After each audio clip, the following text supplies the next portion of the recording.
Namaste, dzień dobry, assalamu alaikum, ciao, konnichiwa, bonjour, hola, good morning, good morning, good morning. This is Ken at 10, brought to you live from Norbury in SW16, which for the uninitiated is between Streatham to the north and Croydon to the south. And we're a Zone 3 commuter area, and we sell and let properties, and we're a friendly bunch. So if you're considering doing either of those things, then you need to talk to us, or we'd like you to talk to us, please. How are you? Hope you're well. The weather here in Norbury is beautiful, actually. It's an absolutely stunning day. Hopefully we're in for an Indian summer and the whole of September will be this way. I think it's unlikely though, don't you, with the weather we've had so far? Few bits of news. NatWest and HSBC have cut their mortgage rates again. The cuts aren't massive, but it is encouraging to see the trend being downwards rather than upwards. And what they're saying is as of 4th of September, the 5-year fixed rate deals at an average of 6.19%. And the average 2-year was at 6.7%. Now, what's interesting about this is that it's the other way round from where it used to be, or where we've all got used to it being, if you will, in that when you fix for a longer rate, it was always the case that the longer rate would cost you a little bit more, but you'd be happy to lock in for that security. But where we are now in the cycle is that you can actually get a 5-year fixed rate, which is cheaper than a 2-year fix. So you might be thinking, well, why is this?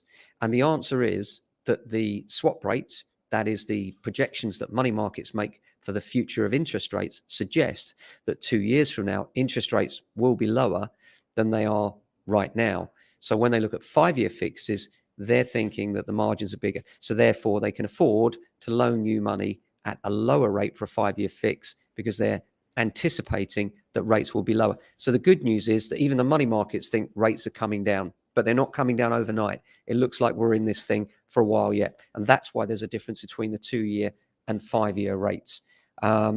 And Nicholas Mendes of mortgage broker John Charcoal expects rates to continue to fall, but thinks the chance of the 5% barrier being broken for the 5-year fix by the end of this year are slim. But that could change as time goes on. Let's hope so. London postcodes are at the highest risk of default as interest rates rise. There's no surprise there, is there? Because as Londoners, the property prices in the first place are higher, therefore we're all more highly geared. And if you want to know what boroughs are the most risky, it's Wandsworth is at the top. And that's followed by Battersea and Wimbledon, and then Fulham and Tooting. The only postcode outside of London in the top 20 was Maidenhead, another really posh commuter belt, really. And so there's a risk there. But why do they take that risk, and why are lenders at more risk in those areas? Because they know that they're more likely to be able to resell those properties fairly readily anyway in the event of default and repossession. And repossession is really the last thing they want to do. And still, repossessions remain, whatever popular stories or myths you hear, they remain incredibly low, even given today's tough interest rate and harsh situation.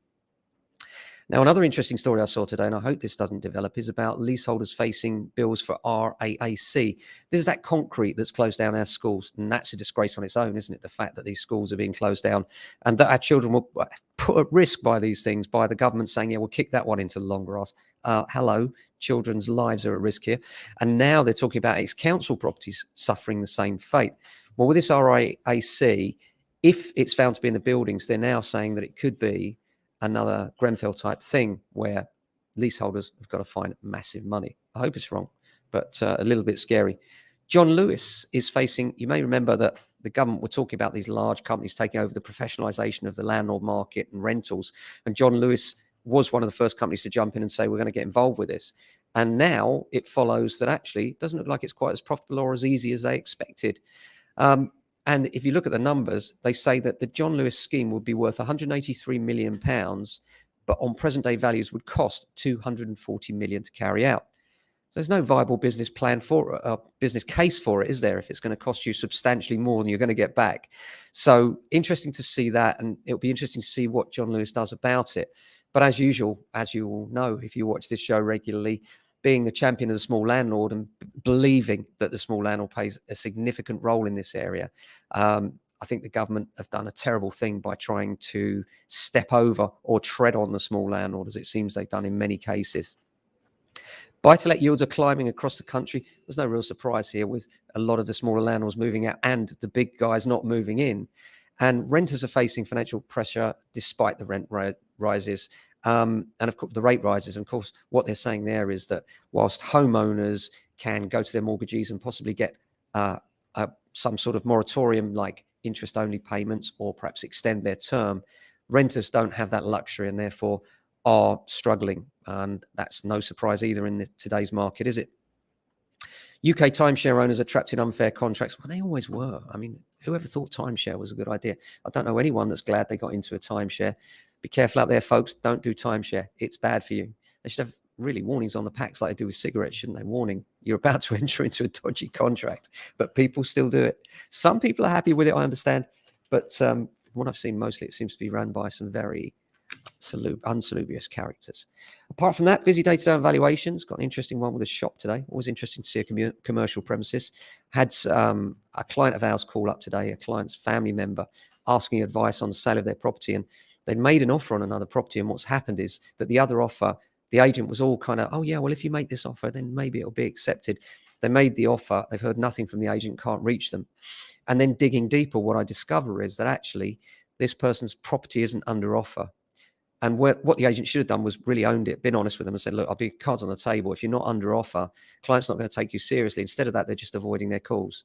I mean, that's really poor professionalism, I know, but it happens quite a lot. And so they've asked my advice on what to do next. And my advice is don't look until you're under offer, because if you do, you go around this loop of finding and then somebody else being in a better position than you. Why would someone else be in a better position than you? Well, this reason, that there are very few properties available right now, even fewer on at the correct price. And therefore, if something is correctly priced, it will sell. And there'll be multiple people seeing it as the best one in the range. And if that's the case, and you're not in a position to buy it and others are, guess what? You're going to lose out to it. Now, I know there's a risk that you get yours under offer and then you can't find, but that's all part of the process here in the UK. It's not ideal. Didn't say it was, never will be ideal. But the way it works at the moment is frustrating. But number one, get yours under offer. Then number two, go out and start hunting. That's our advice. So that's it for today. I hope you have a great day. Thanks for watching as always. We'll be back same time tomorrow. Until then, look after yourselves. And if you can, your family and friends. Ciao.